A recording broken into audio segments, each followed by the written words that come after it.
God of War 4, boy. Listen,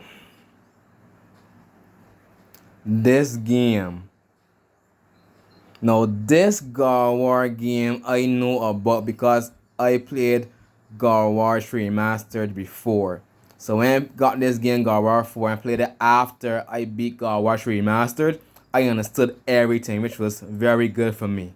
So I love that. Next, boy. This game. I know what to tell you. I love and hate this game at the exact same time. This game is way better than God of War 3 by a whole ton. I love this game a whole lot. Now here is my issue with this game. This game is more try hard than God of War 3 Remastered. This game is, I don't know if this game is the ultimate number one try hard game, but this game is extremely try hard to me because, listen, I need to say this so it's gonna be a spoiler to express what I've been through playing this game. You know the void, that thing, that spot void that you go to and it unleashes enemies, and if you get hit once or twice, you're dead. I bumped into it way too early in the game, not knowing what it's about. And you know me, I am stubborn as crap. I don't give up. That's my mentality, that's my attitude. I never give up. I don't know how to give up because I never tried it before. I never learned how to. And I was fighting for my life for hours on end until I finally beat them.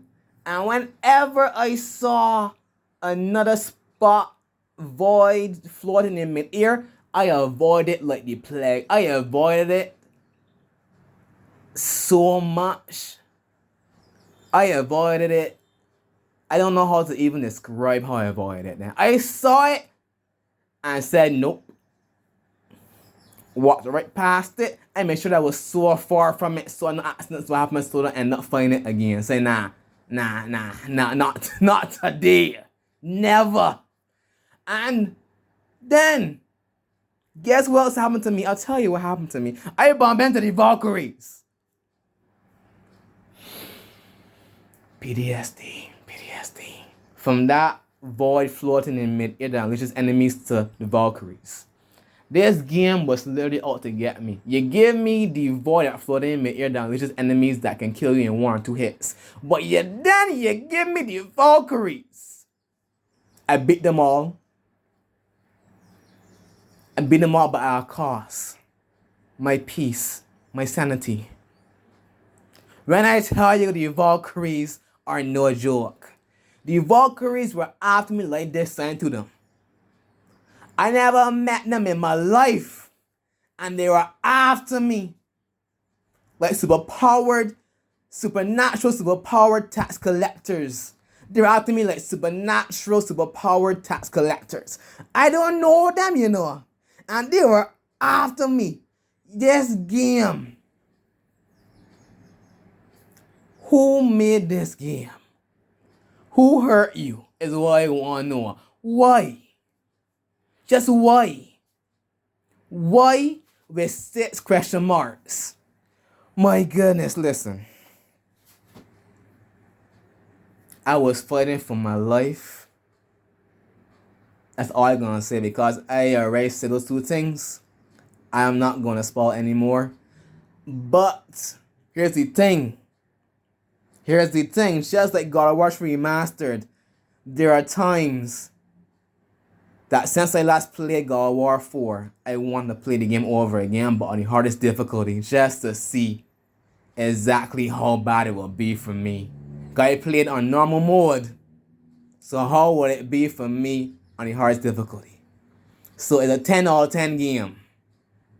But if I add in the void dimension that unleashes enemies, and I add in the Valkyries as well too, it's a 4 out of 10.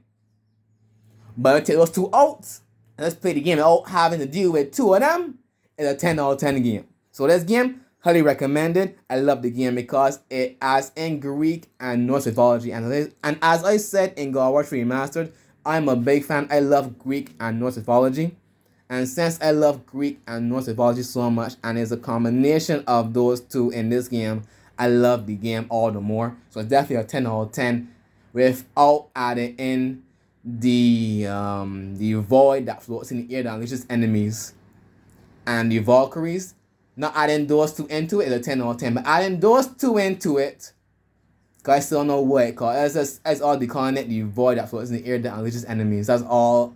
It's a long name, but that's all. That's the best way I can call it to describe it, to understand what in the world that is. Because that's the best way to understand it, to my point of view. Let's just call it that long name. So, this game is definitely a 10 out of 10 without adding those two. So, if you're into these kind of games with Norse and Greek mythology and into mature games like this, cause it's glory. It's gory. It is bloody. So if you're into that kind of game, because a lot of people are not into those kind of games, but if you are, it's action packed. Obviously, action packed from start to end. There is not no action. You know what I'm saying? I mean, there's never no action. There's always action non-stop. So you will not be bored. There's never no action. There's never no rest. You will be fighting from start to end non-stop. So trust me when I say that you're going to be learning real quick. Just like me, I learned real quick. There was no peace. And the enemies, there's variety of enemies, which I love, isn't, repetitive.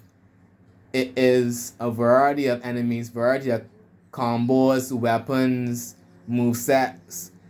It's a whole lot, and the story is very good. Character development, story progression, it's all really good. I love it.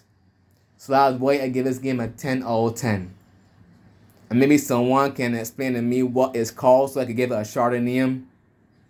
Instead of me always calling it the void dimension that floats in the air that unleashes enemies that can kill you in 1 or 2 hits. So that's it. I done.